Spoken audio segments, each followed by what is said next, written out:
Friends welcome to Maitri life style channel. ఈ రోజు మా ఇంట్లో సండే స్పెషల్ చికెన్ బిర్యానీ. మా చికెన్ బిర్యానీ రెడీ అయిపోయింది. చూద్దామా ఎలా అయిందో. చూసారా, ఫుల్ పొగల్లో వచ్చి కొట్టు ఎంత బాగుందో. ఇప్పుడు నేను తీసి చూపిస్తాను.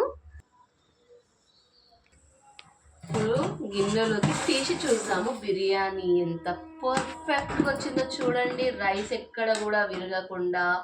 చూసారా, వావ్. ఇండియా గేట్ బాస్మతి రైస్తో చేశానండి ఇది. నేను చాలా పర్ఫెక్ట్గా కుక్ అయింది. చూస్తున్నారా ఎంత బాగా వచ్చిందో, కలర్ఫుల్గా. ప్లస్ ముక్క కూడా చూడండి ఎంత బాగా కుక్ అయిందో. మీకు ఇలాంటి రెసిపీస్ ఇంకా కావాలి అంటే లైక్, షేర్ అండ్ సబ్స్క్రైబ్ చేయండి మా ఛానల్ని. ఓకే, థ్యాంక్ యూ అండి. Bye bye.